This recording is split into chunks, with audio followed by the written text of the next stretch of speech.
morning we're going to be chanting the Shosai Myo Kichi Jojoran, which can be found on the loose page in the back of your chant book.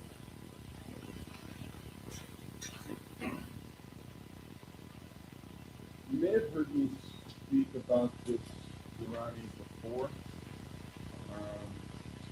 It is, or translated, can be translated as the marvelously beneficial disaster preventing Dharani. And so I thought that this morning would be a good time to be able to chant a Dharani that was marvelously beneficial in preventing disaster. I feel that we need that in the world and our lives. And I had a couple of thoughts about this morning that I'd like to just share briefly, and that is, I was thinking about it, and I thought, well, so they say that a Dharani is perhaps a magical incantation. And where does this Dharani get its magic to prevent disasters? It's not a spell, it's not hocus pocus. I mean, it is the magic of intentionally manifesting loving kindness, perhaps, in the world.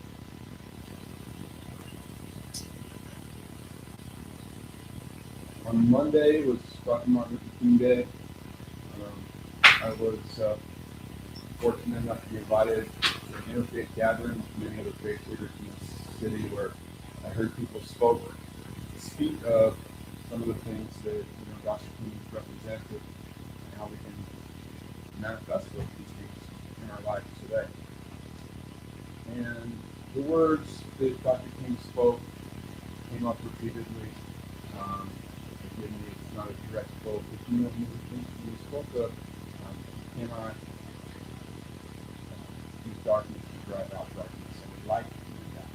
You cannot use hate to drive out hate, only love can do that.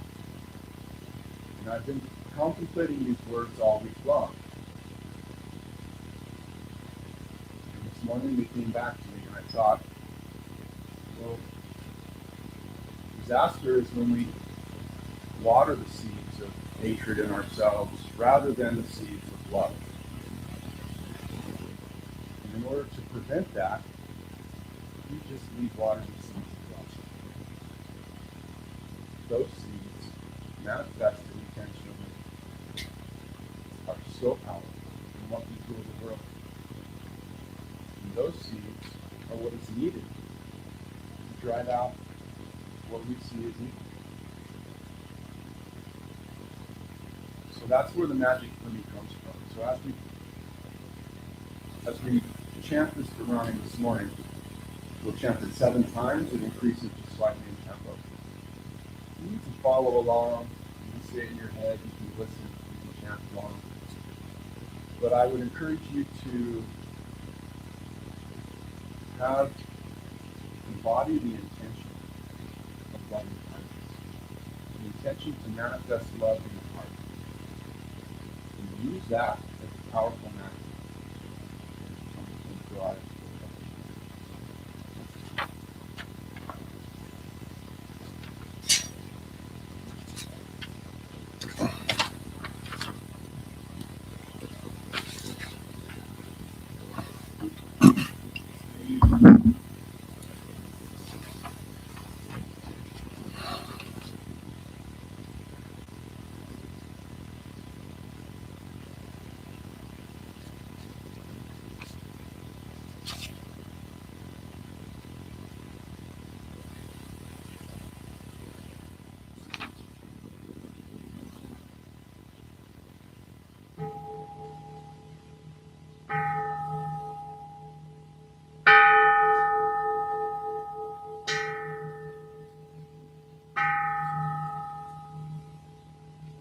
The Shosai Myo Kichi Jodorani.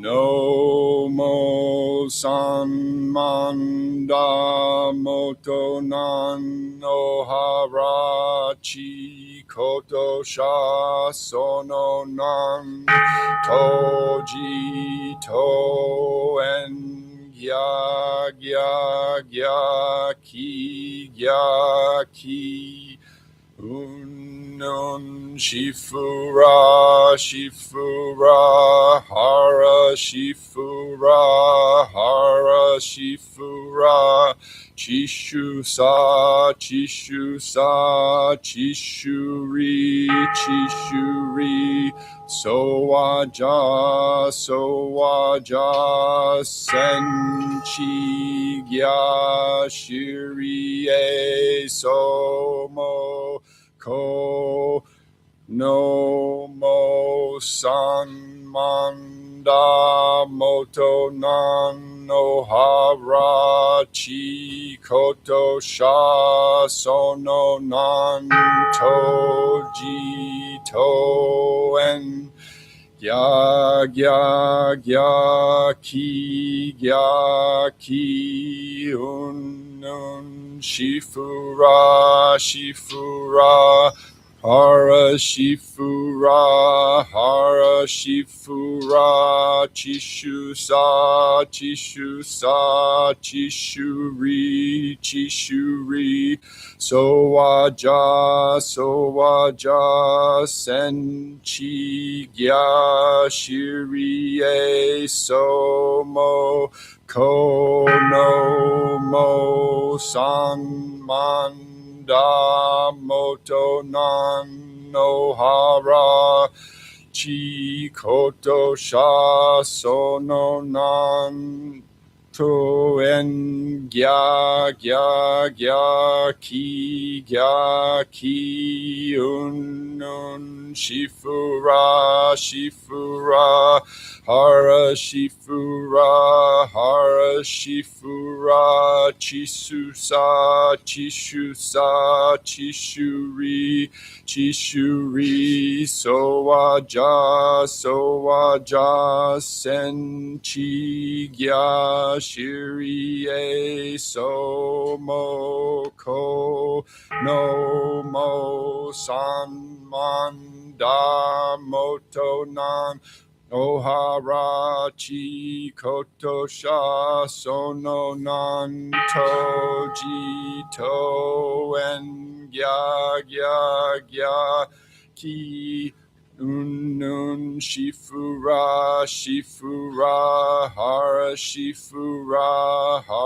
shifura chishusa chishusa chishuri chishuri sowaja sowaja senchi gya shirie somo kono mo san manda moto nan ohara chi koto sha sono nan toji to en gya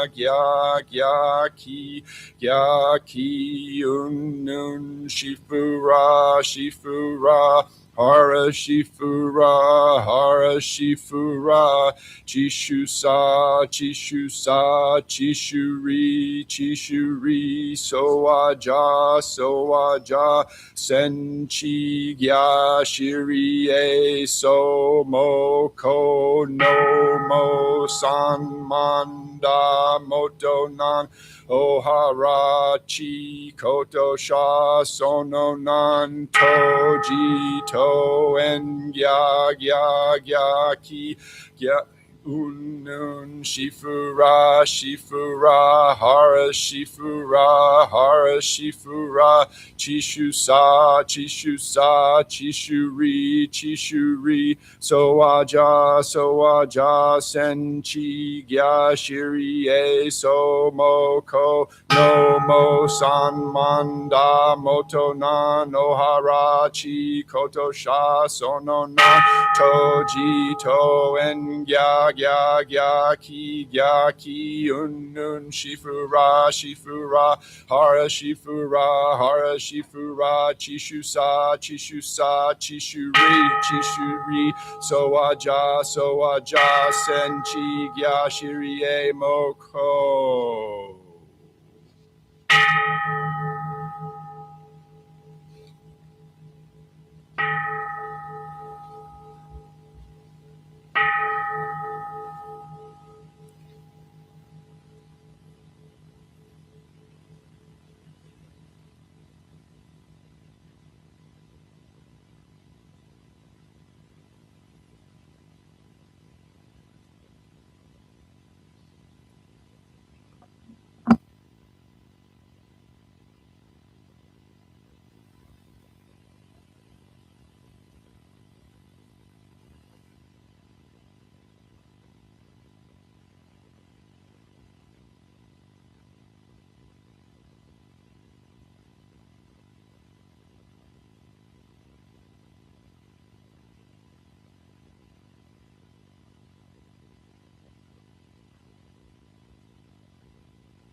This time, I'd like to invite our incense lighters up to the front. And if the rest of us could turn to page 2 in our chant books, we'll be doing the incense lighting gatha together.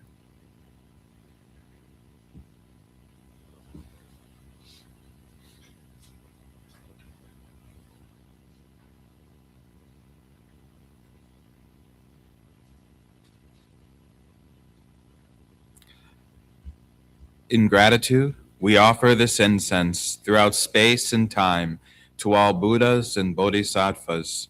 May it be fragrant as earth herself, reflecting careful efforts, wholehearted awareness, and the fruit of understanding slowly ripening.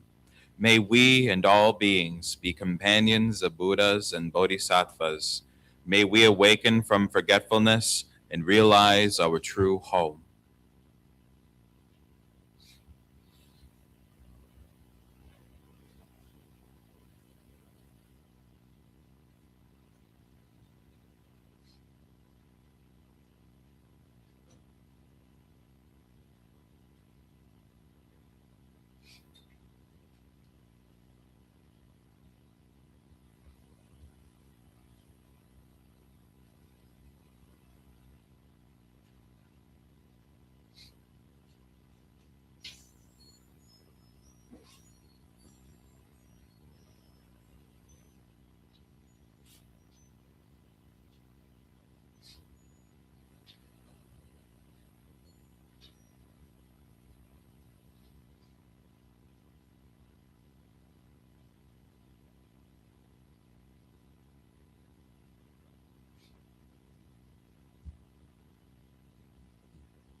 Good morning, everyone. I'm glad you made it through the cold. Hopefully, you brought some extra layers with you today. Um, Before we get started, by the way, my name is Sonshin. If some of you don't know me, I use they, them pronouns. I'm a teaching monk here at the temple. Um, and in case you haven't been here before, um, we just ask that if you do need to cross or get it for any reason, that you just move across the back of the rows and not the front, just so we can kind of keep the space sacred and also not block the view of the cameras um, streaming online. Also, as you enter or leave the temple, we ask that you give a bow just to help us create a sacred space here. Also, we have restrooms right through these curtains, and also we have an additional one downstairs through the curtain on this wall, as well as a water fountain and an extra space in case you need it. With that, why don't we stand and we can greet each other?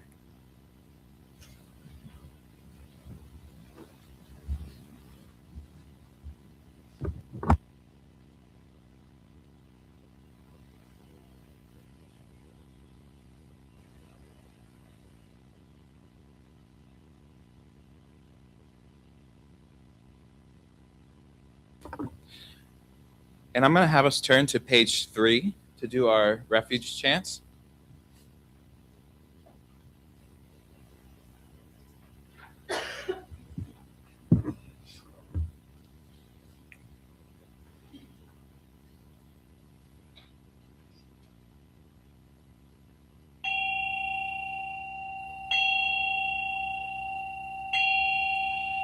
I go for refuge to Buddha, my deeply awakened mind, the living source of understanding and compassion, which must be cultivated to be known fully.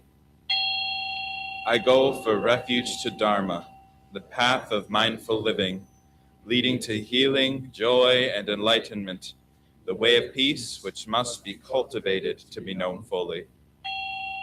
I go for refuge to Sangha, the loving and supportive community of practice, realizing harmony, awareness, and liberation, which must be cultivated to be known fully.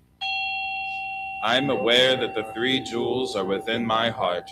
I vow to realize them. I vow to practice mindful breathing and smiling, looking deeply into things. I vow to understand living beings and their suffering. I vow to cultivate loving kindness and compassion and to practice joy and equanimity. I vow to offer joy to one person in the morning and to help relieve the grief of one person in the afternoon.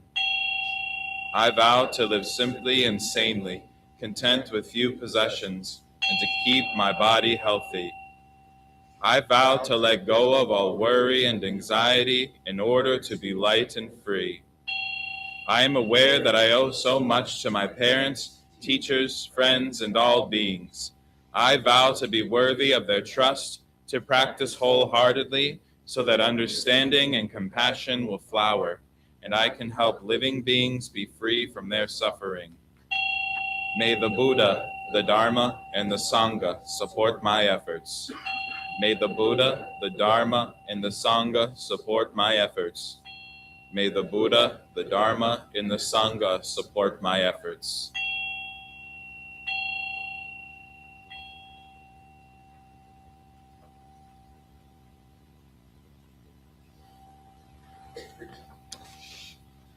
And I'll have us turn to the next page, page 4, for the Heart Sutra.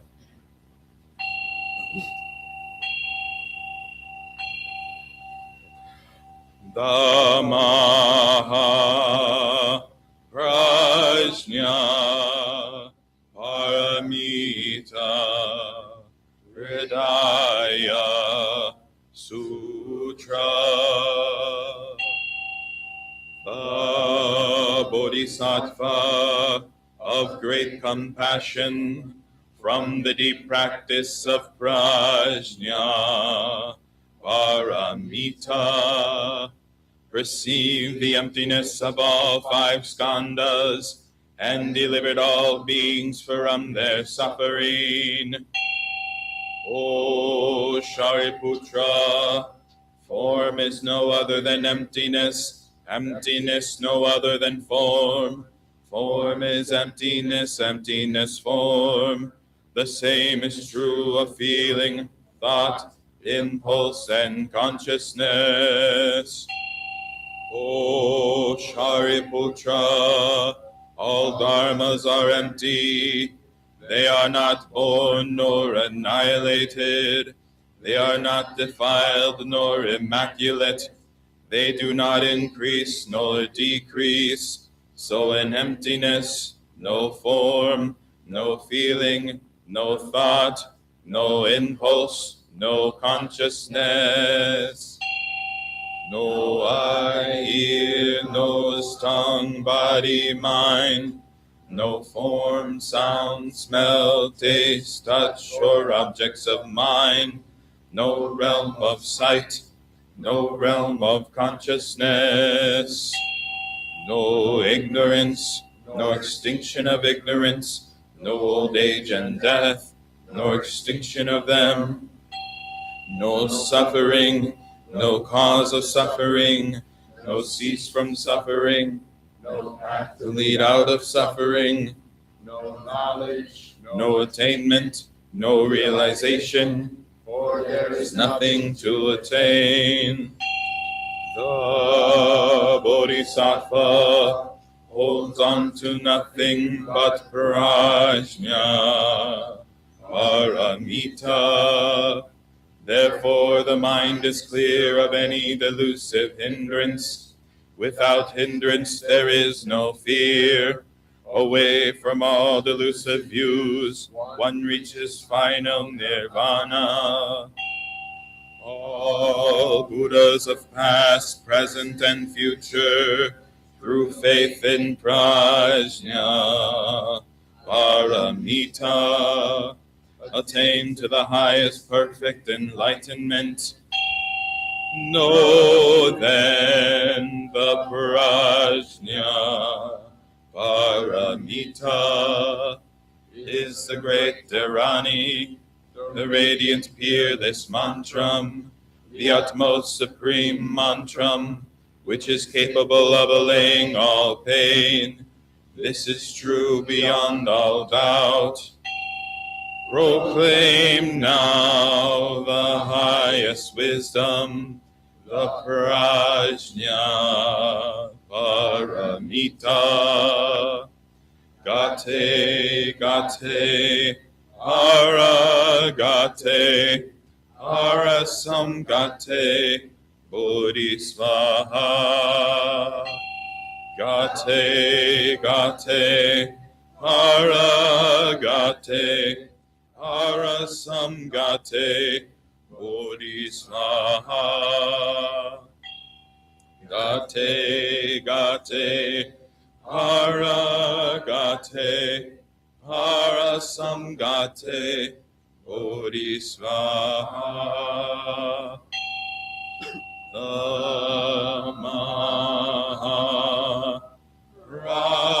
Mahaprajna Paramita Hridaya Sutra.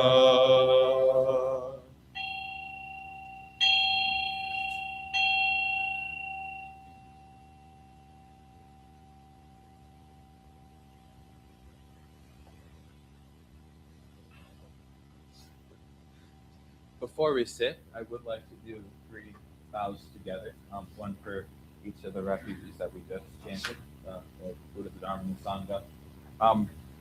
You've heard some teachers talk about what these represent, so I'll give my, 2 cents on them. I believe what we're bound to is the acknowledgement and the Buddha and everything, including ourselves, the Dharma and everything, including ourselves, and the Sangha that we can all live together. If you remember our chants, we have to cultivate these. So not only are we bowing in acknowledgement, but we're also making a vow that we're going to cultivate these 3 things as well.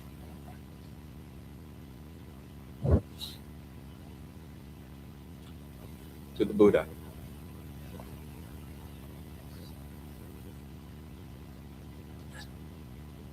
bow to the Dharma.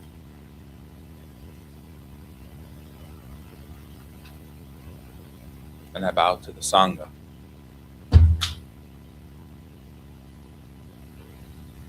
Thank you. You can be seated.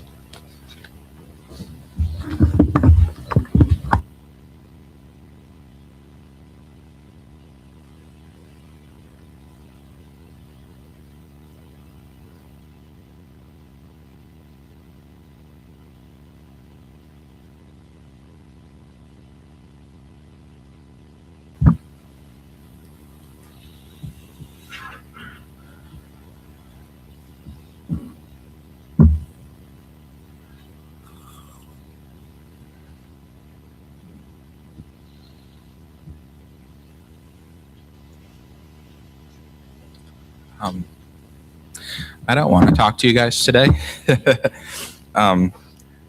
I don't get to talk about what I want to talk about. I feel like I have to talk about what I'm, I guess, compelled to talk about. Since my last talk here a few weeks, we've all experienced some catastrophes, some disasters. Whether it's the escalations of ICE, kidnapping children to try to lure in their parents, blatant disrespect for the Constitution, the murder of Renee Good, that she was trying to drive away. And yesterday, we saw it again.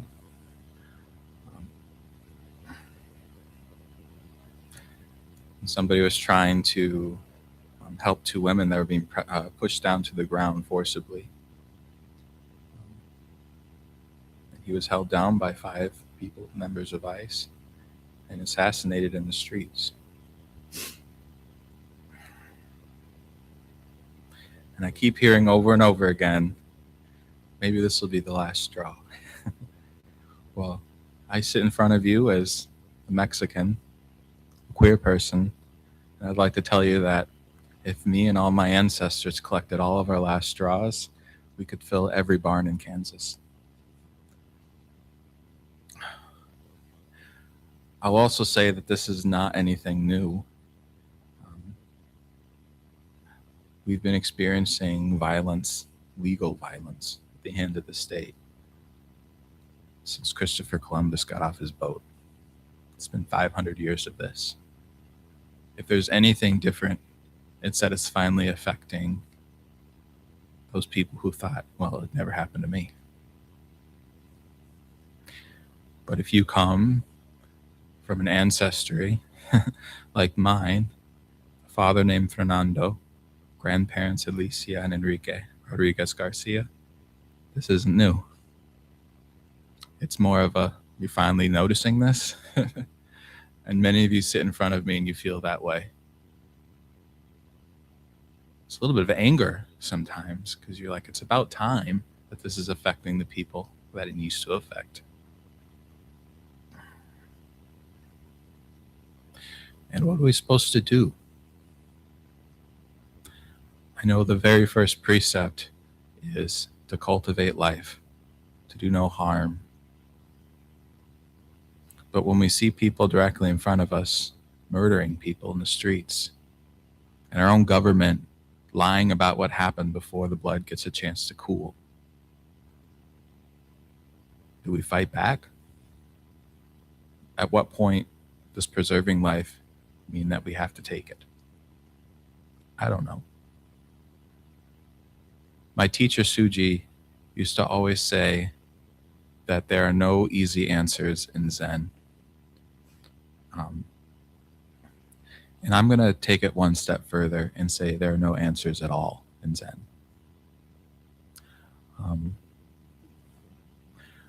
I will say that I don't have an answer for any of you.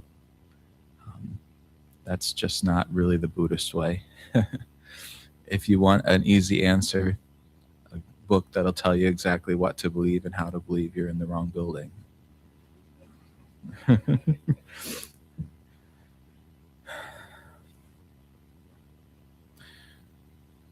Everybody sitting here has been struck by the incredible burden, the burden of compassion, uh, an enlightenment that is not a paradise. It's not easy.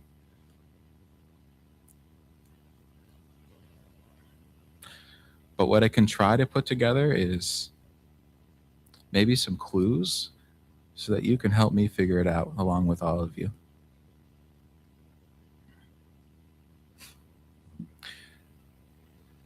First, let's identify what the problem really is here. One thing that Buddhism does give us is a really precise way to talk about these things. Have any of you heard of the three poisons? Yeah. What are they? What was it? Yeah. Very close. Yeah. I've always heard them as hatred, greed, and delusion. I also want to point out that I like the word hatred above anger. I think a lot of times a Buddhist will hear this and say, well, I'm not allowed to get angry. And I'm going to say, how the hell are you going to look at what just happened and not be angry? Hatred is not anger. Anger is not hatred. Hatred is ignoring all of the systematic issues that led up to these actions. It's to say, I'm going to ignore this systematic problem and I'm going to put it all on this person. This person's evil, I hate them. That's the easy way out, though. Because as we've seen, this is a lot bigger than just a handful of ICE agents. Anger, I think, is a healthy reaction to what we're dealing with. And you can have anger without hatred. So I think it's very important that we don't turn into these, stoic monks where, oh, everything's okay. If we just sit and love enough, things will be all right. Greed's a little bit easier to comprehend too. And then we have delusion. These kind of tell us what in ways that we shouldn't be reacting, right? Can you react against the people who are out in the street kidnapping children and shooting people without hatred in a healthy way?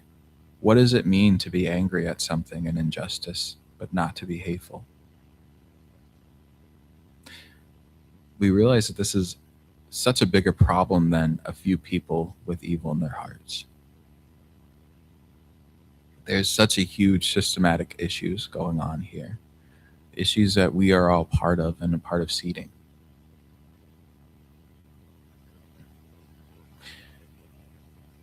How can we react without greed? This isn't about putting a post on so people just know that we're on the right side of history. Is that actually helping people? Is that helping yourself feel better? Is that a response in greed? How can you speak up without speaking over people? How can you let the voices that need to be heard be heard? How can you act selflessly? And then we have delusion. How can we act without delusion? Certainly to say, well, if we just fund them a little bit more, then they won't do all this stuff. Maybe a little bit of delusion there. If we just elect the right people, then I'm sure 500 years of genocide on this earth will just vanish. Perhaps a little bit of delusion there as well.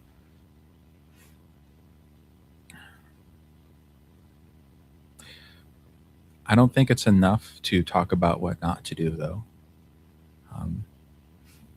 There's another number that I'll give you, and this is the 4 immeasurables. Is anybody familiar with these? Something that we talk a lot about in our bodhisattva classes and our precept classes. Um, they are basically attributes of the bodhisattva. And I will say before I say these, there has been an argument within Buddhism of, do we need to do anything at all? Perhaps the answer is, I need to find the peace in my own heart, and that'll heal the world. It might heal your world.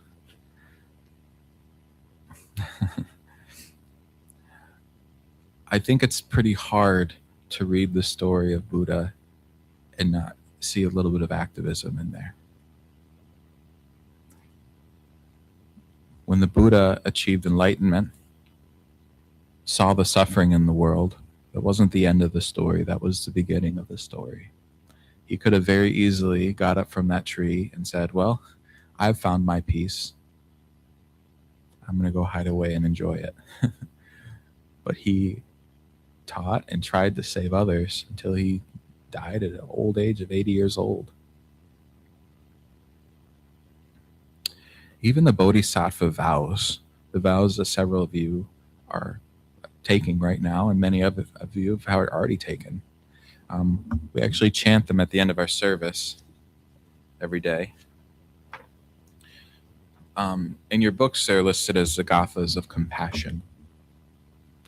The 4 bodhisattva vows. All beings, one body, I vow to liberate. I've also heard a translation. Beings are numberless, I vow to free them. Endless blind passions, I vow to uproot. Dharma gates without number, I vow to enter. And the great way of Buddha, I vow to obtain. This is not a solo path that we're on.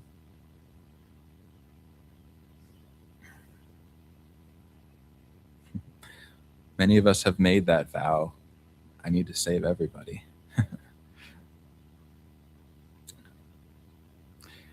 So going back to how we can guide our actions in these times, we have the 4 measurables. The first being loving kindness.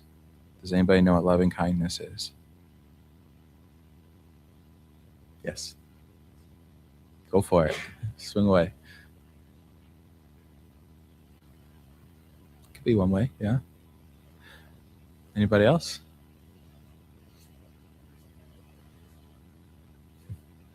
I like that one too. I like to think of the 4 measurables not as a feeling we get in our heart or a way to look at the world. These are guidelines for action. Loving kindness is not a noun. It's not something you understand or get. It's a verb. It's active goodwill towards all people. I think the hardest words in that sentence are the active part, but also the very last word, the all people.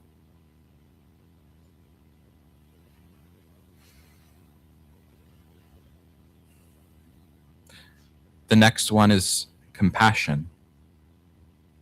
I think the simplest way to understand compassion is to see all suffering in the world as your own suffering.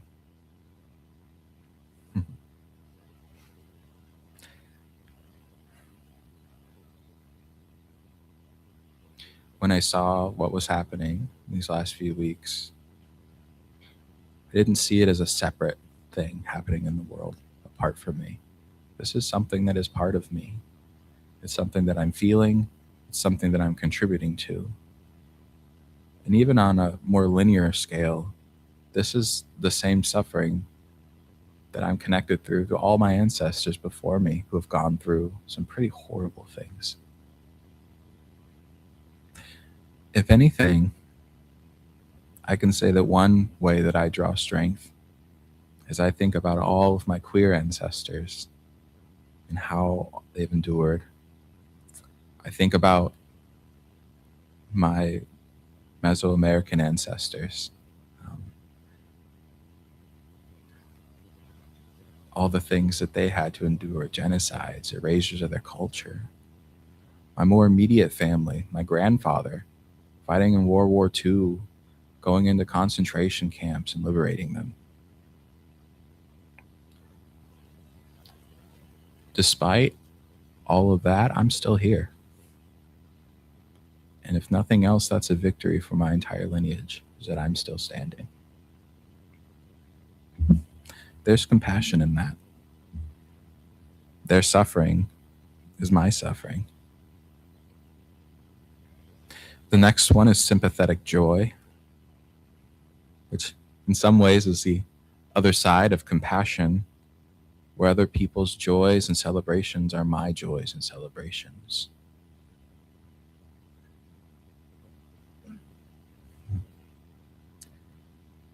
And the very last one is equanimity. Sometimes I hear this one as like even-mindedness. I've even heard things like treating everybody impartially, almost like a stoicism. And I want to be careful with this one, because what I don't think that it is an apathy. How I think we should tackle equanimity as a Buddhist is that when things happen, we lean on our foundations to react. We know what is right, what is good. We know where we draw our morals. We know where we draw our joy, and that is what needs to drive our actions. Very often we see knee-jerk reactions, people acting sort of in their fleeting emotions. I think it's important that we act with these maxims that we've collected. I've heard one person say that the equanimity part of the four measurables is the glue that holds the other three together. How do we act with equanimity? We act with loving kindness, with compassion and sympathetic joy. We act actively to save all people. We act with the fact that all suffering is our suffering. It's not something we can hide from. And we act through life knowing that all celebrations are our celebrations too. That's equanimity. There is a little bit of even-temperedness that comes from that as well. I don't know what we should do today. I can't tell you. I do know that I don't want to create a room full of martyrs. I also don't want to create a room full of people that are just sitting and doing nothing. I'd say there's probably, 30, 40 people in this room, and there's probably about 30 or 40 different answers. So it would be foolish of me to try to give you one. Buddhism is hard. Life is hard. And if you hear that it's not, somebody's trying to sell you something.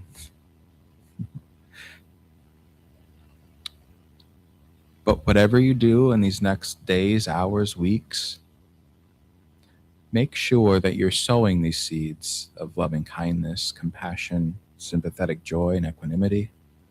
And at the same time, maybe you'll react in anger, but don't react in hatred. Maybe you'll try to hold on to stability, protect those around you, but don't act in greed. And maybe you need to take some time to step away. Maybe you need to speak up, but don't spread delusion. I have a friend who practices witchcraft, and we were talking about the nature of blessings and curses. As you know, a lot of people have been sowing curses on certain people in power, which, and our conversations, they asked me, is there any sort of thing like in Buddhism is curses? And I thought, we have lots of blessings. I don't know if we really have any curses, but over the last few weeks, I'm going to take that back. If you think of the world as this interdependent net, causes and conditions, what really is the difference of a curse and a blessing? I remember hearing an old fable about heaven and hell, where uh, when people die, they both go to the same place. It's a place with big bowls of soup and long spoons. The spoons are so long that if you were to scoop the soup, you couldn't get it into your mouth. It goes way over your head. And so the people who lived their lives without able to help people and share starved. They couldn't get the soup to their mouths. But those people who had learned how to work together fed each other and were able to eat. I like to think that a lot of things are like that, including this idea of blessings and curses. Every day we vow to bring enlightenment to all.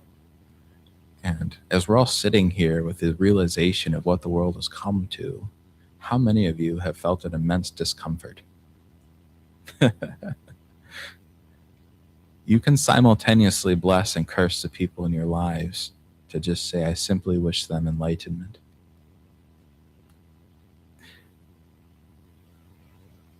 I don't know if any of the members of ICE or a government or a president will ever get there in this lifetime. But I can't imagine the hell and torment that would happen if any one of them gained the curse of compassion and realized how much suffering they've sown in the world.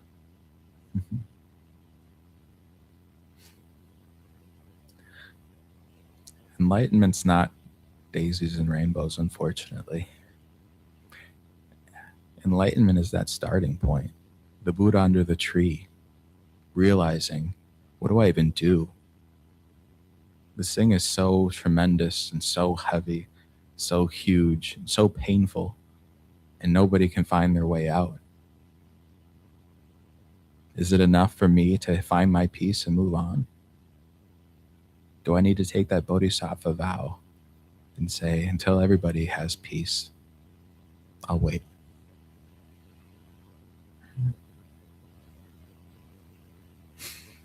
There are no answers in Zen.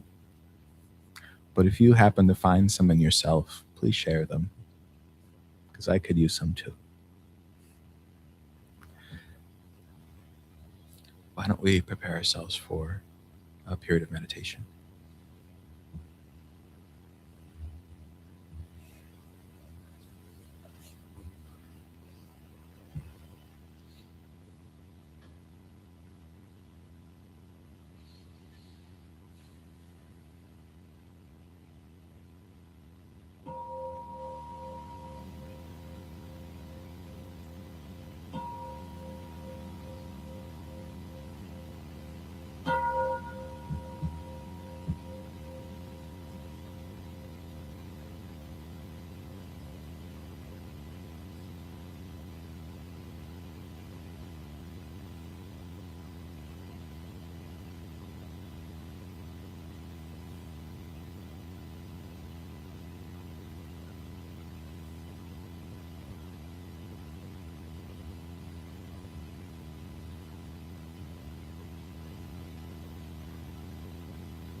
Next, I'd like to move to our period of joys and concerns.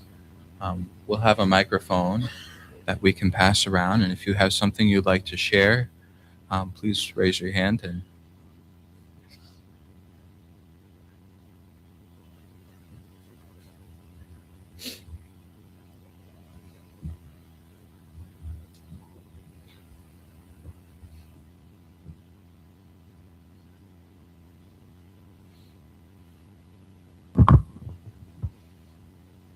Good morning, Shanta Dirty Baba, Nikki.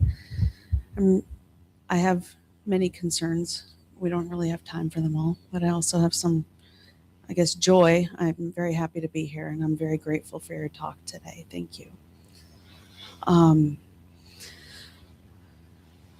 I humbly want to suggest something, and this is for me as much as for everybody else, that we really listen.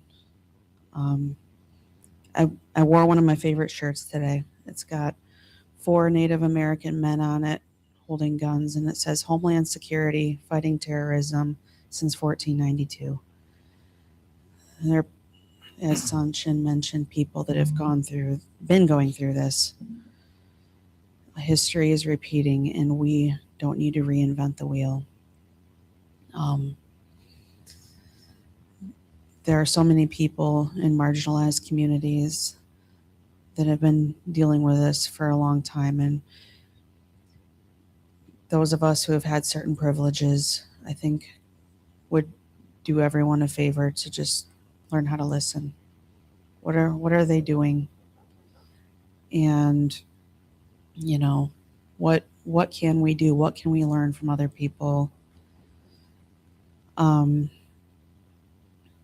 Yeah. And lastly, I just want to urge everyone not to give up hope. Because we don't need to reinvent the wheel, because there are people that there's so much love and kindness. It's hard to see, but there's so much of it, and there's community, and we have each other, and there's always something we can do. No matter how small it seems, there is always something that we can do. And that may be as simple as going shopping with a friend who's afraid to go to the store by themselves right now. It could be as big as taking to the streets and engaging in nonviolent protest, which is what I plan to do. So yeah, I guess I don't really have much else to say. I feel talked out. Perfect. Hi, my name is Ashley. I'm not very skilled at protocol, and please do feel free to gently cut me off, because I'm mad neurodivergent and might get distracted if I don't make eye contact with people. But I want to share. Okay, so goodness, yes, we know there are myriad concerns, and it's like the fallout from everyone being so stressed, and also this snow of people being extra isolated and not having access to coping mechanisms. Like, I find most of my peace outside. It's not really an option right now. But yeah, so like I've got a lot of relapsing and chaos around me that is making it extra difficult to find equanimity.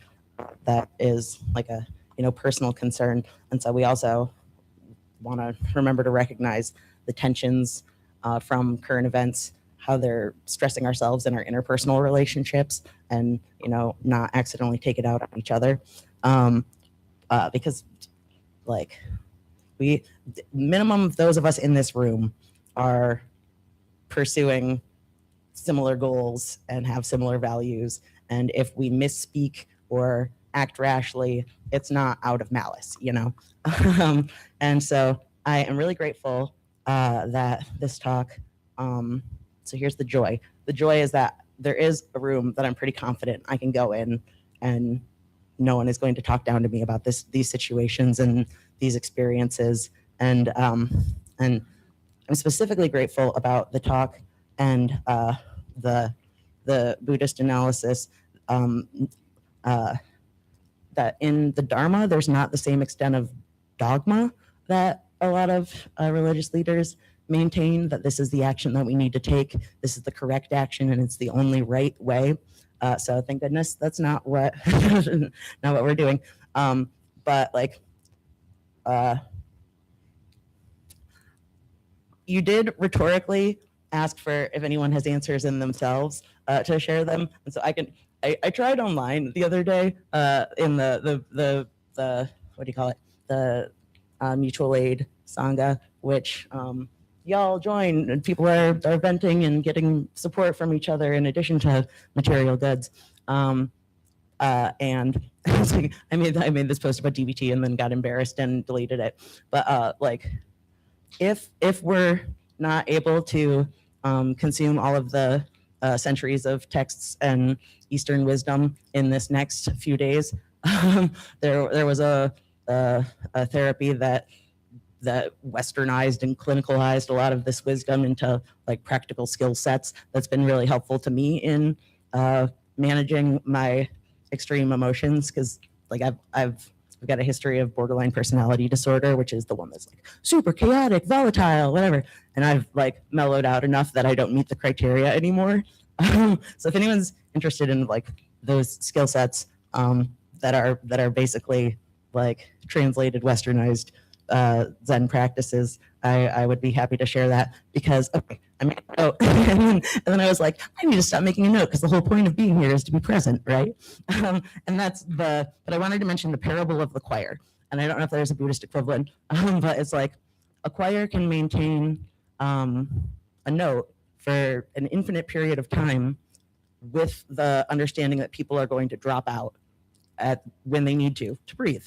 And so as far as like activist movements, we can't have the delusion that any of us as individuals can take it on, and that we need to recognize when we're spent, or preferably before we're spent, before we're like trying to pour out of an empty cup, because that's when the tensions rise insurmountably in a way that we, like me personally, I lose my capacity for equanimity when I have like a debilitating level of passion, and then I end up in circumstances that are not desirable for me and are not advantageous to what I'm trying to endorse. So the moral of the parable of the choir is take care of yourself, knowing that there are others in your community that are doing the work and will be there to support you. And so I think that's the gist. Thank you for being this community. And please remember to give yourself breaks as well. And mindfulness is a great way to give yourself a break.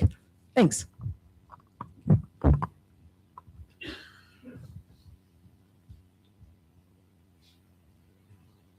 we have anybody else who has something to say?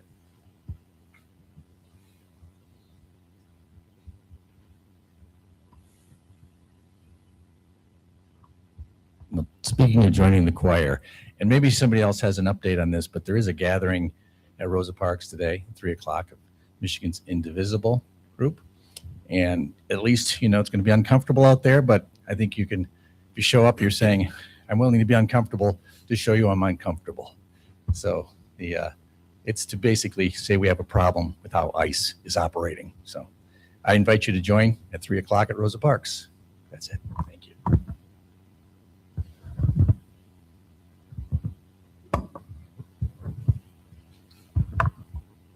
Hi, my name's Isaac. I just wanted to share that I got to go to my little brother's state jazz band festival yesterday.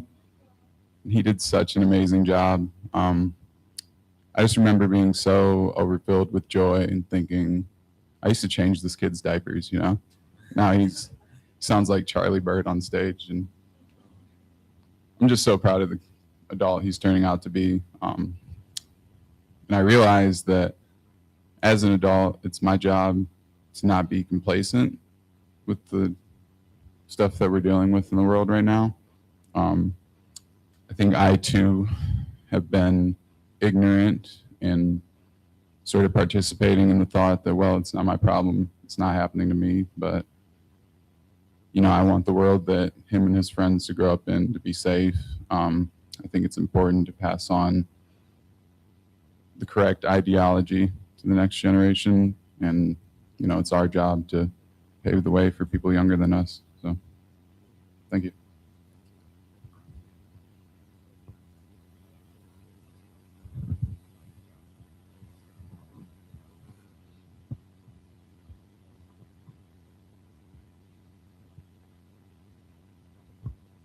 Hey, my name is Denzel, and I wanted to share a joy. I recently came back from an extended trip across Asia, and I visited various Buddhist monasteries in Japan, Vietnam, and Thailand. And I think you would all appreciate to know how beautiful they were and just how alive the practices that they had were there. But just how much of that same soul that we capture in here as well. So that's it.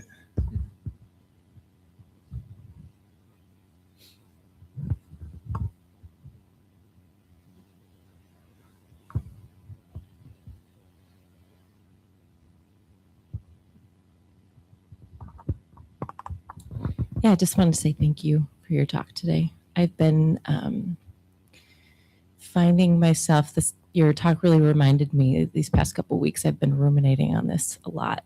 Like, how do we meet a space where we're rehumanizing people who have been dehumanized without dehumanizing other people? And it feels really hard. And I've been looking for an answer. I've been wanting to solve that kind of in one fell swoop, I think. I felt that desire to like figure it out. How can we do this? There must be a right way. And just occurs to me as I listen today that it is really hard, that there's no one way, but it also allows the freedom for compassion in any moment to, we can get so rigid, and that's when we dehumanize. And there's something about staying soft and in our own practice in every moment about it that it's so hard. And it's also the only way to not perpetuate the problem, it feels like. So I just thank you for helping me to wake up to the awareness that I wanted to solve it all at once. And that's not possible. So thank you.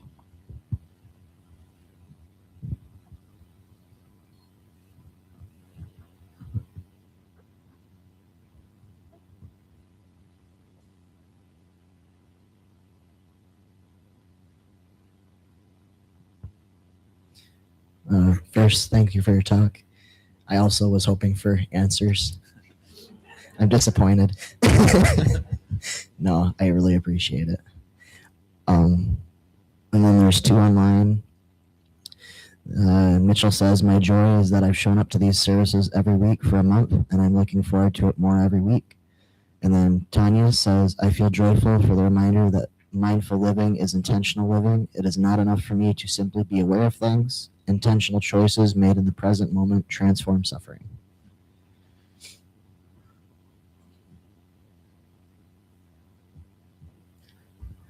Do we have anybody else who has anything they'd like to say at all?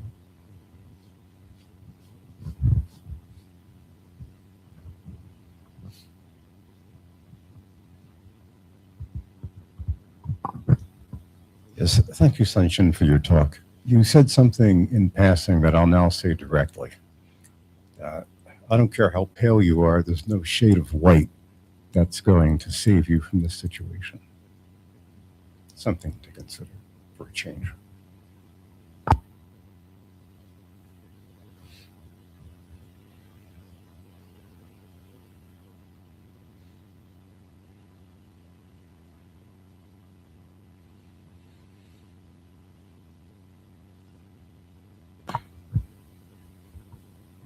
Amy says, a joy. My husband, in our enlightenment, were given the gift of seeing the suffering we had caused each other. We've been married 23 years. Being on the Eightfold Path, we were able to share our feelings and experiences when we had hurt each other. With compassionate listening, we found a bit more healing, which does pay forward. Our girls, our daughters, are affected by our pain and our healing. I appreciate your teaching today. Thank you.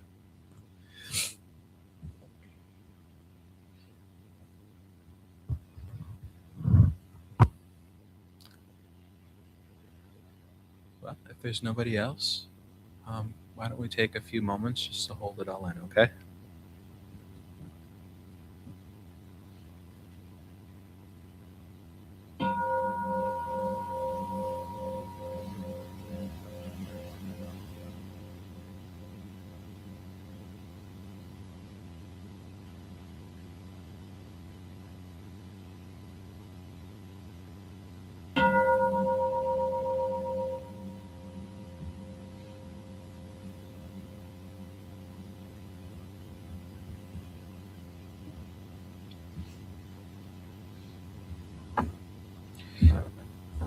announcements to go through. First, we do have an online meditation group that meets on Wednesdays at 6 p.m. And you can contact Venerable Kunga for more information or see our newsletter. And I would say that if you are not currently enrolled in our newsletter, that's the first thing I would do, because we have all these things listed there. So you can see a full schedule of everything that we offer. As well as I don't expect you to remember everything I'm about to say right now. So, also on Thursdays, we have a Dharma discussion group, and that's Thursdays, 9:30 a.m. Right now, they are discussing Zen and the art of saving the planet. So maybe there's some answers in there. I don't know. And you can contact Brian Duffield, Jingsu, or see the newsletter. Also, on February 1st, which is that next Sunday? Is it February already? I think so. We are commemorating Parinirvana Day, which is the day that we commemorate the passing of the Buddha to his final nirvana. And we are going to be having a potluck after the service downstairs. So if you are able to bring a dish, feel free. You don't have to participate. We usually have plenty of food. We do ask that you just mark the ingredients in your dish, because we do have a lot of people at the temple that are vegan, vegetarian, or have other sensitivities or intolerances, and we want to make sure that people are aware of what they're eating. So just be able to mark down anything like that. We also, as you heard, we have our Buddhist Mutual Aid Sangha. We meet once a month on the second Sunday. So February 8th will be our next meeting after the service at 11:30. We also have a Discord that we keep connected on throughout the week. And you can find a link to that in the newsletter, as well as just talk to any one of us in this room that are a part of that. We can get you connected to that. We also have our talking about that, I want to make a new announcement that as part of the Buddhist Mutual Aid Sangha, we have started a pantry downstairs. So if you were to walk downstairs, and directly on the opposite wall, there's a big cabinet, a big wooden cabinet. And we are open to receiving donations from any of you all, non-perishable food, toiletry items, hygienic items, items for pets. Anything you can think of, you can leave there, as well as it's free for anybody who is here to take from. So if you have need yourself, please take anything that you like, or if there's somebody in your life or some people that you come across that you would like items to give away, take anything that you need, no questions asked. So we just want it to be a place where you can donate where you're able to, and take if you have need, or you know somebody that is in need that you can take as well. There's a whiteboard that's next to this cabinet, so if there are items that you would like to request, or that you know that people in your own lives are in need of, you can write down, and then we can see that, and we can try to direct our donations to fill those needs, because we can only do so much with our guessing. So we want to make it an active back and forth. So feel free to check that out after the service, and maybe in the following Sundays, if you want to bring some goods to leave off, then that would be fantastic. And take things with you if you think that you'll be able to donate them or no. And any overflow that we have, we want to make sure that we can donate to other pantries in the community, so it won't just be sitting there. So, and that will be available to all of you, the Sangha members, anytime that our temple is open. We also have our Buddhist-based recovery meetings. It's Mondays at 6:30 p.m. here at the temple, Wednesdays at 6:30 p.m. at the Alano Club, and Fridays at 10 a.m. And that's going to be in temple or via Zoom. And you can contact Craig Ananda Pulababa for any information about that, or also be in the newsletter.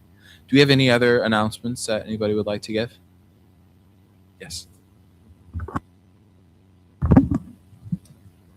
Good morning, everyone. My name is Bapji Kent.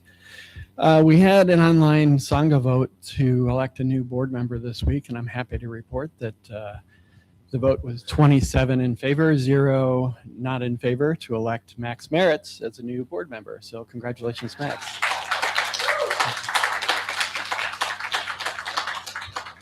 Thank you, Max.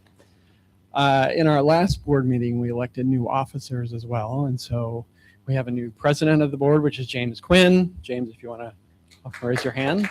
Thank you, James. Ethan Wright is our new secretary. I don't know if Ethan is here today. Maybe not. And then, John Westerick was our interim treasurer. He is now our official treasurer, I guess we could say. So thank you, John. And thank you, board members. I wanted to say thank you first to all the newly elected board members, whether you were already serving on the board, but in your capacities of your new director, I guess official titles. Thank you for taking on those roles and doing that work. I just wanted to mention briefly that I believe we are also going to have an in-person meditation this Tuesday in Temple from 6 p.m. to 7 p.m. So Tuesday, 6 p.m. to 7 p.m. I think it's a little bit more conducive to a lot of folks' work schedule. And so we'll be here doing an hour-long meditation on Tuesday. Thank you.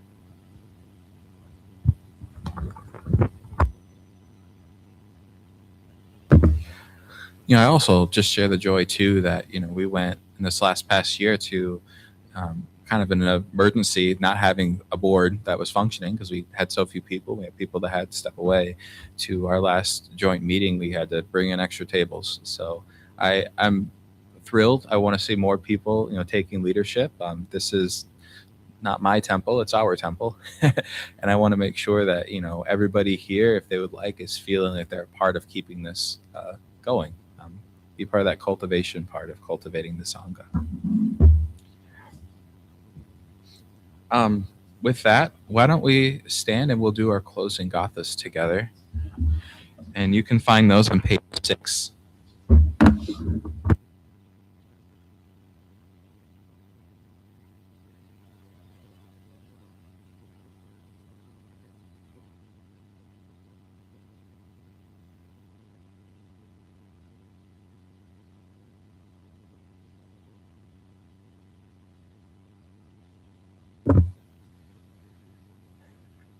For all unskillful action ever committed by me since of old, on account of my beginningless greed, anger, and ignorance, born of my body, mouth, and thoughts, now I atone for them all.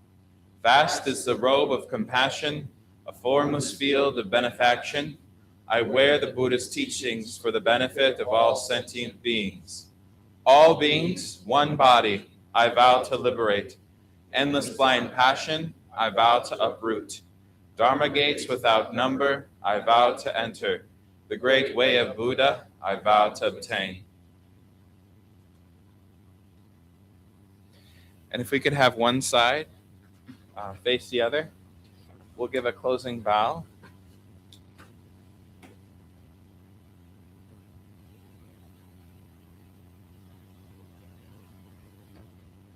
Thank you all. Thank you for coming out. If you would like, a lot of us will be downstairs for some tea and some conversation.